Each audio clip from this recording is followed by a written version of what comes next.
Hello guys. तो आज की वीडियो में हम बात करेंगे रेस्पायरेटरी सिस्टम के बारे में कि कौन कौन सी ड्रग है जो रेस्पायरेटरी सिस्टम के अंदर हम यूज़ करते हैं। ठीक है, तो क्या होता है कि ड्रग्स क्या है, एक ऐसे केमिकल सब्सटेंसेस हैं, जिनको हम यूज़ करते हैं अगर हमारे रेस्पायरेटरी ट्रैक्ट के अंदर कोई इन्फेक्शन हो गया हो, कोई ऑब्स्ट्रक्शन आ गया हो, कोई कंजेशन आ गया हो वहाँ पे, तो उसके लिए हम ऐसे कुछ केमिकल सब्सटेंस यूज़ करते हैं, कुछ ड्रग्स यूज़ करते हैं जो क्या करें, जो सिक्रेशन वगैरह है उनको इम्प्रूव कर सके और जो कंजेशन वगैरह इन्फ्लामेशन हमें हो रखा है उससे हमें क्या कर सके, रिलीफ प्रोवाइड करवा सके। ठीक है, अब क्या होता है कि जैसे जैसे हमारे कैटाकोलामाइंस बढ़ते हैं, ठीक है, अब कैटाकोलामाइंस बढ़ते हैं, स्ट्रेस बढ़ते ही हमारा क्या होगा, कैटाकोलामाइंस इंक्रीज हो जाते हैं और वो क्या कराते हैं, सबसे पहले ब्रोंकोस्पाज्म कराते हैं। ठीक है, जो अपनी ब्रोंकाई होती है उनको कॉन्स्ट्रिक्ट कर देते हैं, उनको स्पाज्म करा देते हैं। ठीक है, इस तरीके से क्या हो जाता है, ब्रोंकोस्पाज्म हो जाता है। ये हमें कैसे पता लगता है, क्या साइन एंड सिम्टम्स आते हैं। सबसे पहले में क्या होगी, एस होगी, शॉर्टनेस ऑफ ब्रीथ होगी वहाँ पे। ठीक है, मतलब हमारी जो ब्रीथिंग है वो प्रॉपरली नहीं आ पाएगी, शॉर्टनेस फील होगी हमें और वहाँ पे डिस्निया फील होगा हमें। ठीक है, ये तो जस्ट नॉर्मल था। अब हम रेस्पायरेटरी सिस्टम के अंदर कौन कौन सी ड्रग्स यूज़ करते हैं, मेनली 5 से 6 टाइप की ड्रग्स है जो अपन यूज़ करेंगे। सबसे पहले आती है एंटी अस्थमेटिक ड्रग्स। ये वो ड्रग है जो हम अस्थमा के अंदर यूज़ करते हैं। ठीक है, जब अस्थमा के अंदर क्या होता है, हमारी ब्रोंकाई है उसमें स्पाज्म आ जाता है, कॉन्स्ट्रिक्शन हो जाती है, तो जो हम ड्रग यूज़ करते हैं उनको बोलते हैं एंटी अस्थमेटिक ड्रग्स। फिर आती है mucolytics drugs. Mucolytic drugs 2 word से, म्यूकोलाइटिक्स, ये क्या करती है, जो म्यूकस है उसका ब्रेक डाउन करने के अंदर जो ड्रग हेल्प करती है उसको बोलते हैं म्यूकोलाइटिक ड्रग्स। ठीक है, एक्सपेक्टोरेंट्स वो ड्रग होती हैं जो क्या करती है, हमारी ब्रोंकाई या स्मूथ मसल्स वगैरह उनको कॉन्स्ट्रिक्ट करके उस म्यूकस को जो लंग्स से बाहर निकालने का जो काम करती है उनको बोलते हैं हम एक्सपेक्टोरेंट्स। ठीक है, फिर आती है एंटीटसेसिव। एंटीटसेसिव वो ड्रग्स होती है जो कफ को क्या करती है, सप्रेस करती है, कफ को बाहर निकालती है, उसको बोलते हैं एंटीटसेसिव ड्रग्स। ब्रोंकोकॉन्स्ट्रिक्टर वो ड्रग होती है जो हमारी ब्रोंकाई को कॉन्स्ट्रिक्ट कर देती है। ये एक डिफेंस मैकेनिज्म की तरह काम करती है हमारी बॉडी में, जो हमारे लंग्स वगैरह को प्रोटेक्ट करके रखती है। ठीक है, फिर आती है एंटीहिस्टामिनिक ड्रग। एंटीहिस्टामिनिक ड्रग वो ड्रग होती है जो क्या कराती है, हमें कोई भी एलर्जी हो गई या कोई भी एलर्जिक कंडीशन होती है उससे जो हमें रिलीफ दिलाती है उसको बोलते हैं एंटीहिस्टामिनिक। ठीक है, ये बेसिक था कि कौन कौन सी ड्रग हम यूज़ करेंगे रेस्पायरेटरी के अंदर। अब हम इनके बारे में एक एक करके बात करेंगे। ठीक है, तो सबसे पहले हम बात करेंगे एंटी अस्थमेटिक ड्रग्स के बारे में। ठीक है, कि एंटी अस्थमेटिक हमने बात की कि वो ड्रग होती है जो अस्थमा के अंदर यूज़ की जाती है। ठीक है, सबसे पहले हम बात करेंगे कि अस्थमा होता क्या है, कैसे होता है। ठीक है, अस्थमा के अंदर क्या होता है, हमारी ब्रोंकाई है वो स्पाज्म कर जाती है, उनमें कॉन्स्ट्रिक्शन आ जाता है। ठीक है, उसको बोलते हैं अस्थमा। अब ये होता कैसे, इसका मैकेनिज्म क्या है या इसकी पैथोफिजियोलॉजी क्या है। ठीक है, अब जैसे ड्यू टू इटियोलॉजिकल कोज की वजह से हो गया या फिर अदर कुछ भी फैक्टर्स हो गए, रिस्क फैक्टर वगैरह की वजह से क्या होगा, एक हमारा यहाँ पे क्या हो गया, इंटरल्यूकिन 4 क्या होगा, रिलीज़ होगा। ठीक है, अब ये इंटरल्यूकिन 4 रिलीज़ होते ही क्या करेगा, ये हमारे जो प्लाज्मा सेल्स है या साइटोकाइनिन्स है उसको स्टूमुलेट करेगा। अब जैसे ये स्टूमुलेट होंगे तो क्या होगा, आईजी एंटीबॉडी का प्रोडक्शन होगा। ठीक है, अब ये आईजी एंटीबॉडी प्रोड्यूस होगी, किससे बाइंड होगी, मास्ट सेल से बाइंड होगी। ठीक है, मास्ट सेल से, बट ये मास्ट सेल से एक लिमिट अमाउंट तक ही क्या हो सकती है, बाइंड अप हो सकती है। अगर लिमिट से ज़्यादा हो रही है तो वहाँ क्या होगी, हमारी मास्ट सेल रप्चर होने लग जाएगी, उनमें डीग्रैनुलेशन होने लग जाएगा। ठीक है, अब ये प्रोसेस होने के बाद 3 प्रोसेस होंगी। सबसे पहला क्या होगा कि वहाँ पे इन्फ्लामेटरी मीडिएटर्स क्या होंगे, रिलीज़ होंगे। अब वो इन्फ्लामेटरी मीडिएटर रिलीज़ हो रहे हैं, वो क्या कराएंगे, क्रॉनिक इन्फ्लामेशन करेंगे ब्रोंकाई के अंदर। अब उस इन्फ्लामेशन की वजह से वहाँ एडिमा या म्यूकस का सीक्रेशन होगा। ठीक है, दूसरा वहाँ पे हिस्टामिन्स के जो मीडिएटर है वो रिलीज़ होंगे। अब वो हिस्टामिन के मीडिएटर्स कहाँ होते हैं, हमारी जो ब्रोंकाई की स्मूथ मसल्स होती है वहाँ पे एक रिसेप्टार प्रेजेंट होता है, H1 रिसेप्टार, जो हिस्टामिन रिसेप्टार होता है। ठीक है, जब ये बहुत ज़्यादा एक्टिव हो जाता है तो ये क्या करेगा, ब्रोंको स्पाज्म करेगा। थर्ड प्रोसेस क्या होगी कि आर्किडोनिक एसिड का क्या होने लग जाता है, वहाँ पे रिलीज़ होने लग जाएगा। अब आर्किडोनिक एसिड रिलीज़ होते हैं, वहाँ पे 5 ब्लॉक्स रिलीज़ होगा, जिसकी वजह से क्या होगा, ल्यूकोट्राइन यानी C4 या D4 सेल्स वहाँ पे क्या होने लग जाएगी, रिलीज़ होने लग जाएगी, वो भी बहुत इंक्रीज अमाउंट के अंदर, ठीक है। और ये सारे मिलके क्या करेंगे, ब्रोंकोस्पाज्म कर देंगे, और ये ब्रोंकोस्पाज्म होते ही क्या हो जाएगा, वहाँ पे अस्थमा हो जाएगा, ठीक है। तो एक नॉर्मल पैथोफिजियोलॉजी मान लो, मैकेनिज्म मान लो कि किस किस तरीके से अस्थमा होता है वो है। अब इसी के अंदर हम ड्रग्स की बात करेंगे, ठीक है। ड्रग्स की बात करें, सबसे पहले तो हम बात करते हैं कि अस्थमा के अंदर जो ड्रग ऑफ चॉइस होती है वो कौन होती है, साल्बुटामोल होती है, ठीक है। वैसे तो हम कॉम्बिनेशन में देते हैं साल्बुटामोल प्लस इनहेलेशन कॉर्टिकोस्टेरॉइड्स। अगर ये हमारे पास अवेलेबल नहीं है तो हम क्या करते हैं, सिर्फ साल्बुटामोल देते हैं। ये दोनों जब हम ड्रग देते हैं उन दोनों के बीच में 5 मिनट का क्या होना चाहिए, गैप होना चाहिए। और इसको हम क्या करते हैं, इनहेल करके लेते हैं। इनहेल करके जब पफ के थ्रू लेते हैं तो जब हमने एक पफ मारा, अब एक पफ मारने के बाद हम 1 मिनट का गैप लेंगे, उसके बाद हम दूसरा पफ मारेंगे, ठीक है। अब ड्रग्स की बात कर लेते हैं। सबसे पहले हम यहाँ से बात करते हुए चलते हैं। सबसे पहले हम आईजी की प्रोडक्शन को रोक दें, अगर इसका प्रोडक्शन क्या कर दें, बंद कर दें, इनहिबिट हो जाए यहाँ पे, ठीक है, तो आगे की प्रोसेस होगी ही नहीं। तो इसको बंद करने के लिए हम कौन सी ड्रग देंगे, ओमालीजुमाब, ठीक है। फिर उसके बाद हम अगर मास्ट सेल से बाइंडिंग है, जो उसकी बाइंडिंग है उसको बंद कर दें, ठीक है, बाइंडिंग को बंद कर दें, तो क्या होगा, आगे की प्रोसेस फिर से रुक जाएगी। तो उसके लिए हम कौन सी ड्रग यूज़ करते हैं, क्रोमेलिन सोडियम और नीडोक्रोमिनिल, ठीक है। फिर उसके बाद आता है कि हम इन्फ्लामेशन को रोक दें। अब इन्फ्लामेशन को रोकने के लिए हम क्या देते हैं, स्टीरॉइड्स देते हैं, ठीक है। स्टीरॉइड्स हम सिस्टमैटिक तरीके से भी दे सकते हैं और इनहेलेशन भी दे सकते हैं, ठीक है। इसमें अलग अलग होते हैं, हाइड्रोकॉर्टिसोन वगैरह आते हैं, प्रेडिक्सिनोल आता है, बूडोसोनाइड, बूडोमेथासोन वगैरह ये आते हैं, ठीक है। इसमें हाइड्रोकॉर्टिसोन वगैरह ये आएंगे। ये हो गया इन्फ्लामेशन का। फिर आता है अगर हम हिस्टामिन के रिलीज़ को ब्लॉक कर दें। अब हिस्टामिन के रिलीज़ को कौन ब्लॉक करेगा, ड्रग आती है कीटाटीफेन, ये क्या करेगी, हिस्टामिन के रिलीज़ को बंद करेगी।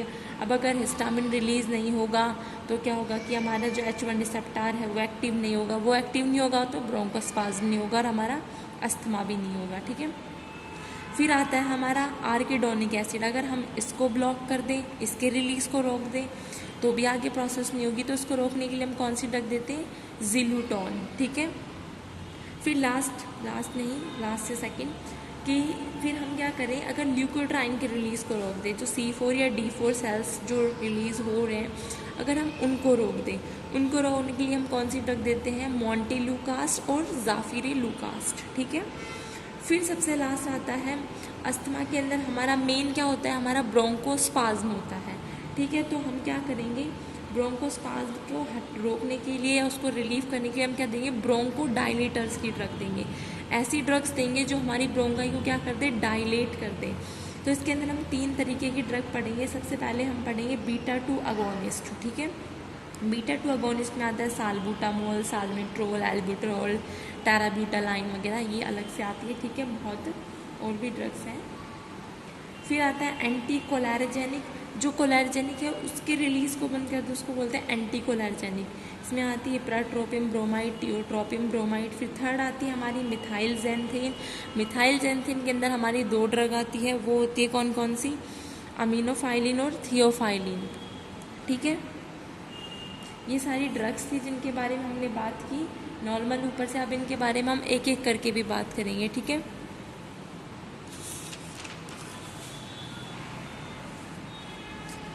ये तो हमने वही इन्फ्लामेशन के स्टीरॉइड्स के, हमारे पास स्पेस नहीं था तो यहाँ पे हमने इनको थोड़ा डिटेलली बता दिया है कि स्टीरॉइड्स होते हैं, हम सिस्टमैटिक भी दे सकते हैं और इनहेलेशन भी दे सकते हैं, ठीक है।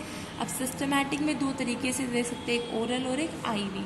ओरली जैसे प्रेडिक्सिनोल है, हाइड्रोकॉर्टिसोन वगैरह है। इनहेलेशन में हम बूडोमेथासोन है, बूडोसोनाइड है, डाइप्रोपिनेट है, ये सारे हम क्या करते हैं, इनहेल करके देते हैं, ठीक है। अब इनके बारे में एक एक करके सारे ड्रग्स के बारे में हम डिटेलली बात करेंगे, ठीक है।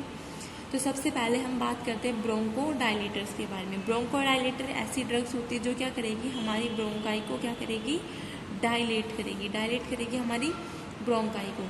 सबसे पहले इसमें आती है बीटा-2 अगोनिस्ट की ड्रग। बीटा-2 अगोनिस्ट में क्या आता है, इसका मैकेनिज्म ऑफ एक्शन क्या होता है, ये क्या करती है, हमारे सिस्टमैटिक जो सिंपैथेटिक नर्वस सिस्टम होता है वहाँ पे जाती है, वहाँ पे जाके उसको क्या करेगी, स्टूमुलेट करेगी। स्टूमुलेट करके जो बीटा 2 रिसेप्टर है, अब नाम से ही पता लग रहा है बीटा 2 अगोनिस्ट है, तो जाहिर सी बात है बीटा 2 रिसेप्टर पे जाके काम करेगी।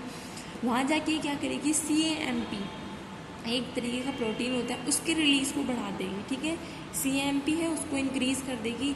अब जैसे ही वो इंक्रीज होगा तो हमारी ब्रोंकाई क्या हो जाएंगी, रिलैक्स हो जाएंगी। ठीक है, ये इसका नॉर्मल मैकेनिज्म ऑफ एक्शन है। फिर इसको हम कब देते हैं, सबसे पहला तो हम इसको अस्थमा के अंदर देंगे। अस्थमा की तरह ही एक COPD लाइक उसी की तरह होती है थोड़ी बहुत, उसमें देते हैं। नॉक्चुरल अस्थमा जो नाइट टाइम में जो अस्थमैटिक अटैक्स आते हैं उसको बोलते हैं नॉक्चुरल अस्थमा। कोई एलर्जी हो उस टाइम पे देते हैं। ये इसके क्या है, इंडिकेशन है, यानी हम कब कब इस ड्रग्स को यूज़ कर सकते हैं, कब कब दे सकते हैं। ठीक है, कॉन्ट्रा इंडिकेशन सब में एक अपना कॉन्ट्रा इंडिकेशन मेन होता है कि अगर किसी पेशेंट को उस ड्रग की क्या है, हाइपर सेंसिटिविटी है, तो वो ड्रग हम उस पेशेंट को नहीं देंगे। ठीक है, ये सबसे मेन कॉन्ट्रा इंडिकेटेड होता है। फिर दूसरा, अगर उस पेशेंट को हाइपरटेंशन की प्रॉब्लम है तो भी हम नहीं देंगे। तीसरी मेन बात क्या है, अगर उस पेशेंट को थियोफाइलिन की ड्रग चल रही है, ठीक है, अब वो थियोफाइलिन की ड्रग चल रही है, उसको भी हम ये क्या करेंगे, ड्रग नहीं देंगे। इसका डोज नॉर्मली हम बात करते हैं तो 2 से 4 mg के बीच में होता है इसका डोज। मैक्सिमम इसका 8 mg तक हम दे सकते हैं, दिन में 3 से 4 टाइम के बीच में दे सकते हैं। ठीक है, इसका डोज कैसे जाता है हमारा, ओरली जाता है। ठीक है, फिर इसके कुछ साइड इफ़ेक्ट्स आते हैं कि इसके साइड इफ़ेक्ट्स क्या आएंगे इस ड्रग के, टैकीकार्डिया कर देता है, यानी हमारी जो हार्ट रेट है उसको क्या कर देता है, ये इंक्रीज़ कर देता है। एंजाइना लाइक प्रॉब्लम भी हो सकती है। SVT supraventricular tachycardia. ठीक है, इंसोम्निया, नींद न आने को बोलते हैं इंसोम्निया, ये कर सकता है।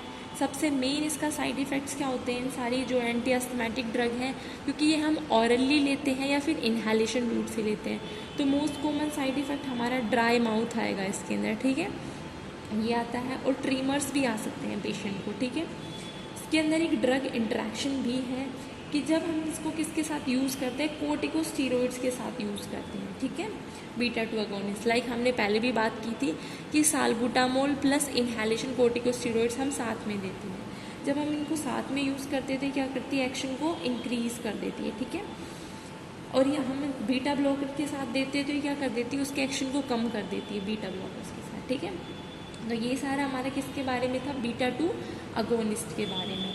अब ब्रोंकोडायलेटर के अंदर ही हम दूसरी ड्रग के बारे में बात करेंगे, कौन सी है वो हमारी मिथाइल ज़ैंथेन। मिथाइल ज़ैंथेन में क्या करेंगे हम, मिथाइल ज़ैंथेन का मैकेनिज्म ऑफ एक्शन क्या होता है हमारा, कि हमारी ब्रोंकाई पे जाके काम करेगी, जो हमारी ब्रोंकाई के अंदर जो स्मूथ मसल्स हैं, ठीक है, उन स्मूथ मसल्स पे जाके काम करेगी।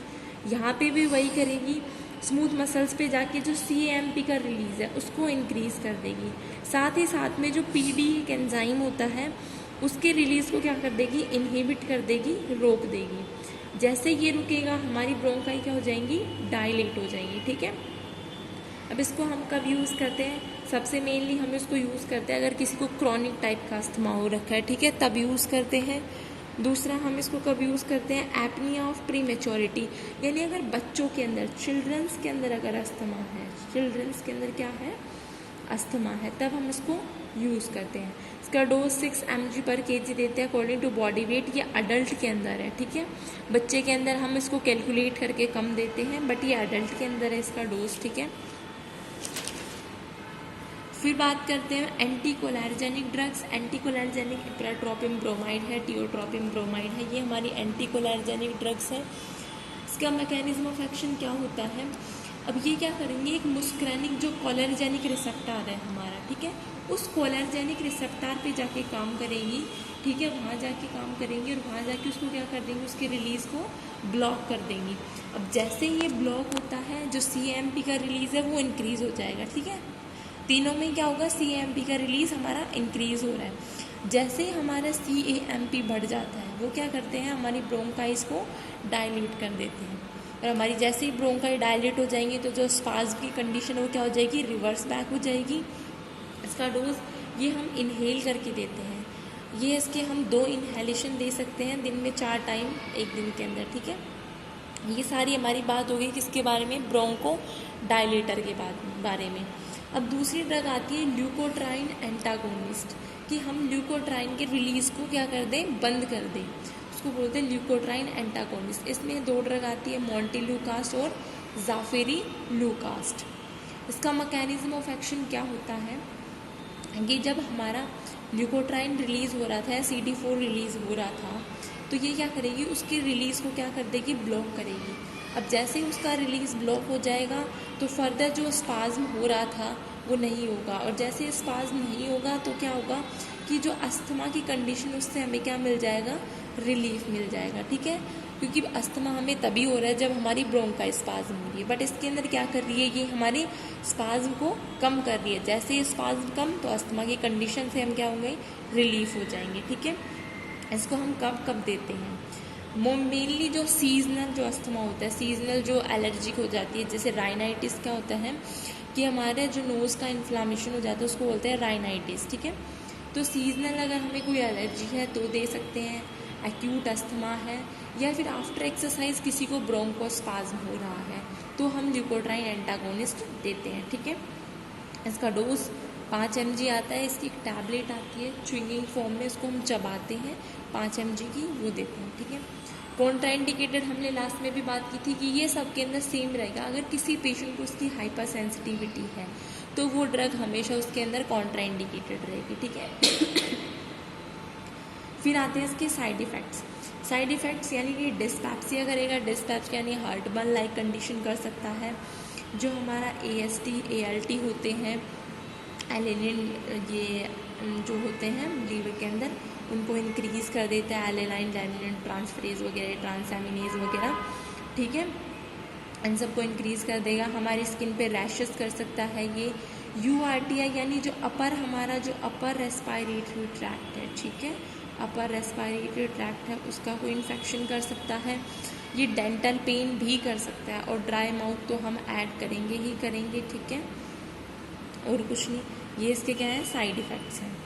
फिर आती है हमारी next drug, anti inflammatory drug. Anti inflammatory drug क्या होती है, वो ड्रग्स होती हैं जो इन्फ्लामेशन को कम करने के लिए हम देते हैं। ठीक है, अब इसका मैकेनिज्म ऑफ एक्शन क्या होता है, ये अब जाहिर सी बात है इन्फ्लामेशन की ड्रग है तो ये किस पे जाके काम करेगी, इन्फ्लामेटरी सेल्स पे जाके काम करेगी। अब इन्फ्लामेटरी सेल्स पे जाके काम करेगी तो उसकी एक्टिविटी को क्या कर देगी, ये रिड्यूस कर देगी यानी डिक्रीज़ कर देगी। अब जैसे इन्फ्लामेटरी सेल की एक्टिविटी क्या होगी, डिक्रीज़ हो जाएगी, तो जो एडिमा की जो सिक्रेशन जो फॉर्मेशन हो रही थी, अब म्यूकस का जो सिक्रेशन हो रहा था वो भी कम होगा। अब म्यूकस का सिक्रेशन नहीं होगा वहाँ पे तो हमारी क्या होंगी, जो ब्रोंकाई है उनमें स्पाज्म भी नहीं आएगा, और जैसे स्पाज्म नहीं आएगी तो हमें किससे रिलीफ मिलेगा, अस्थमा से हमें रिलीफ मिल जाएगा। ठीक है, ये इसका क्या है, मैकेनिज्म ऑफ एक्शन है, यानी किस तरीके से ये काम करेगी। फिर इसको हम कब कब देते हैं, इसको हम देते हैं अगर कोई एक्यूट अस्थमा हो रखा है उसको प्रिवेंट करने के लिए देते हैं, या फिर हमारी ब्रोंकाई क्या करने लग गई हो, बहुत ज़्यादा एक्टिविटी करने लग गई हो, हाइपर एक्टिविटी कर रही हो, तो हम इसको देते हैं। ठीक है, या फिर किसी को क्या हो, कोई क्रॉनिक अस्थमा हो तो भी हम इसको यूज़ करते हैं। ठीक है, एंटी इन्फ्लामेटरी ड्रग्स। अब एंटी इन्फ्लामेटरी में हमने पीछे बात कर ली थी, कौन सी ड्रग देते हैं, स्टीरॉइड्स देते हैं, वो भी दो तरीके से देते हैं, एक तो सिस्टमैटिक देते हैं और एक इनहेलेशन देते हैं। सिस्टमैटिक जो डायरेक्ट हमारे ब्लड में जाती है, इनहेलेशन जो हम क्या करते हैं, नोज़ वगैरह के थ्रू इनहेल करके लेते हैं। ठीक है, इनहेल करके ये हमारे लंग्स में जाती है और वर्क करती है। ठीक है, इनकी ड्रग्स हमने बात कर ली थी, हाइड्रोकॉर्टिसोन है जो ओरली देते हैं हम, और IV हम प्रेडिक्सिनोल देते हैं। इनहेलेशन के अंदर हम बूडोसोनाइड्स और बूडोमेथासोन्स वगैरह ये देते हैं। ठीक है, फिर आते हैं इंडिकेशन हो गए थे हमारे, अब इसके आते हैं कॉन्ट्रा इंडिकेशन। कॉन्ट्रा इंडिकेशन क्या होते हैं कि इसको हम कब कब नहीं दे सकते। सबसे पहला कॉन्ट्रा इंडिकेशन हमारा होता है हाइपर सेंसिटिविटी। ठीक है, दूसरा आता है अगर पेशेंट डायबिटिक है, उसको डायबिटीज़ मेलाइटस है या उसको हाइपरटेंशन की प्रॉब्लम है, उसको हम नहीं देंगे। इन्फ्लामेटरी ड्रग्स और हमारी जो बीटा-2 एगोनिस्ट की ड्रग है, ये दोनों ही हम हाइपरटेंशन वाले पेशेंट को नहीं देते। तीसरा आता है रीनल फेलियर अगर पेशेंट को रीनल फेलियर की कंडीशन है, क्योंकि ये ड्रग्स क्या होते हैं स्टीरॉइड्स वगैरह, अब हमारी किडनी अच्छे से काम नहीं कर पा रही है तो जाहिर सी बात है उसका फिल्ट्रेशन वगैरह नहीं हो पाएगा, वो ड्रग बाहर नहीं निकल पाएगी तो हमारी बॉडी में ज़्यादा इफेक्ट शो करेगी, इसलिए हम ये ड्रग नहीं देते रीनल फेलियर की, ठीक है। चौथा आता है हमारा प्रेगनेंसी या लैक्टेशन क्या होता है। प्रेगनेंसी के अंदर क्या होता है, मोस्टली जो हमारी ड्रग होती है वो प्रेगनेंसी और लैक्टेशन के अंदर क्या होती है, कॉन्ट्राइंडिकेटेड होती है। कुछ ड्रग्स ही होती है जो हम प्रेगनेंसी या लैक्टेशन के अंदर यूज़ करते हैं, तो ये भी हम एक मेन कॉन्ट्राइंडिकेटेड के अंदर इसको हम इंक्लूड कर लेते हैं। हाइपर सेंसिटिविटी, प्रेगनेंसी, लैक्टेशन और अगर किसी को लीवर या किडनी की डिजीज़ है, ये 5 क्या होते हैं मेन कॉन्ट्राइंडिकेशंस होते हैं जो मोस्टली सब ड्रग्स के अंदर आते हैं, बट सभी के अंदर नहीं, मोस्टली, ठीक है। क्योंकि मोस्टली जो ड्रग होती है प्रेगनेंसी और लैक्टेशन के अंदर कॉन्ट्राइंडिकेटेड होती हैं, कुछ ड्रग्स ही होते हैं जो हम रेयरली देते हैं, ठीक है। अब अगर किसी को जैसे किडनी की प्रॉब्लम है तो फिल्टर नहीं हो पाएगी, लीवर की प्रॉब्लम है तो उसका मेटाबॉलिज्म नहीं हो पाएगा, तो जिसको लीवर प्रॉब्लम या किडनी प्रॉब्लम है उसको भी हम मोस्टली ड्रग क्या होती है कॉन्ट्राइंडिकेटेड होती है, कुछ ड्रग्स जिनका मेटाबॉलिज्म बहुत जल्दी नहीं हो पाता है या फिर वो बहुत लार्ज साइज में हाई डोज देते हैं, इजीली फिल्टर आउट होकर हमारी बॉडी से नहीं निकल पाती हैं, वो आती है, ठीक है। इसके साइड इफ़ेक्ट्स क्या आते हैं, ये एडर्नल इनसफिशिएंसी कर देती है। अभी इसको कॉन्ट्राइंडिकेटेड है ये रीनल फेलियर के पेशेंट में। अब हमारी किडनी के ऊपर क्या होती है, हमारी एड्रिनल ग्लैंड होती है, तो ये क्या करेगी, हमारे एड्रिनल के ऊपर भी क्या करेगी, इफेक्ट डालेगी, ठीक है। फंगल इन्फेक्शन कर सकती है, लाइक स्ट्रेशेस वगैरह हो सकते हैं।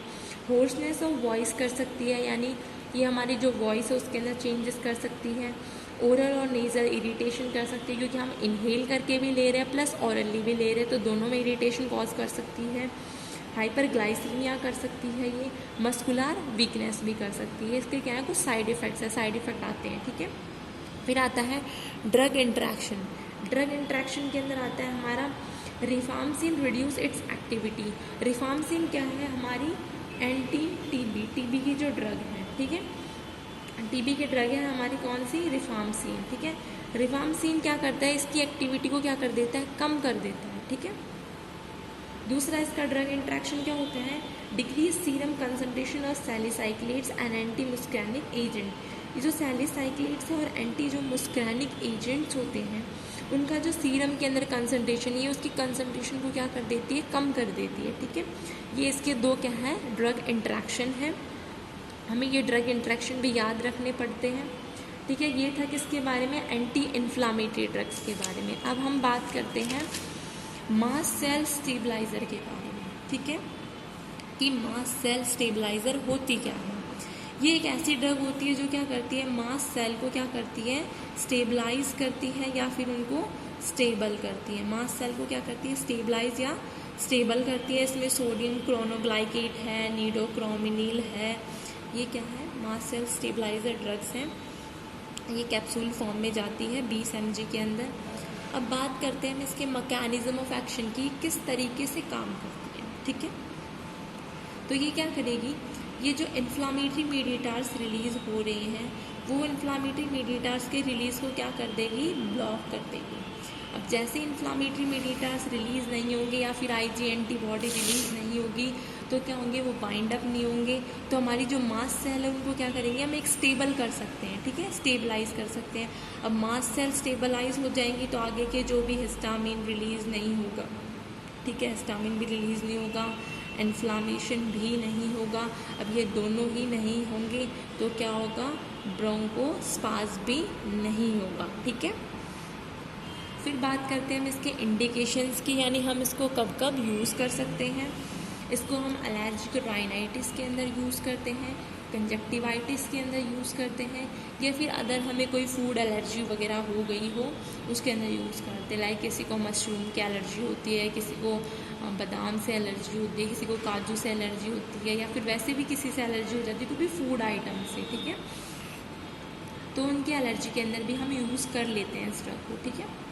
कॉन्ट्राइंडिकेटेड हमारा वही हाइपर सेंसिटिविटी रिएक्शन हो, प्रेगनेंसी और लैक्टेशन हो, ये तो है ही है। उसके साथ साथ अगर किसी को डायबिटीज़ हो, मिनियर डिजीज़ हो, ग्लूकोमा हो, मोशन सिकनेस हो, उनके अंदर भी ये ड्रग हमारी क्या होती है, कॉन्ट्राइंडिकेटेड होती है, ठीक है। बात करते हैं हम इसके साइड इफ़ेक्ट्स के बारे में। साइड इफ़ेक्ट्स के बारे में क्या होती है, ये जीआई डिस्टर्बेंस करती है, ठीक है, हमारे यानी गैस्ट्रिक प्रॉब्लम्स कर सकती है, इरिटेशन वगैरह कर सकती है। ड्राई माउथ है ही है हमारा इसका मोस्ट कॉमन साइड इफ़ेक्ट, ठीक है। ड्राउजीनेस कर सकती है ये, ब्लड विजन हो सकता है हमें, और थ्रोट इरिटेशन वगैरह भी हो सकती है इससे, ठीक है। तो ये इसके क्या है साइड इफ़ेक्ट्स है। तो ये सारा हमारे किसके बारे में बात हुई, मास्ट सेल स्टेबलाइजर के बारे में, कि वो किस तरीके से काम करते हैं, कब यूज़ करते हैं, कब कॉन्ट्राइंडिकेटेड होती है, क्या उसके साइड इफ़ेक्ट्स आते हैं, ठीक है। फिर हम लास्ट हो गया हमारी यूज़ करते हैं उसके बारे में, कौन सी है, anti-IgE एंटीबॉडी, ठीक है। ये वो ड्रग्स होती हैं जो क्या करते हैं, anti-IgE एंटीबॉडी वाली ड्रग्स क्या होती हैं जो IG एंटीबॉडी के रिलीज़ को क्या कर दें, बंद कर दें, ठीक है, उसके रिलीज़ को क्या करें, रोके, उसको बोलते हैं anti-IgE एंटीबॉडी ड्रग्स। इसमें हमारी सिंगल ड्रग्स आती है, कौन सी आती है, ओमालीजुमाब।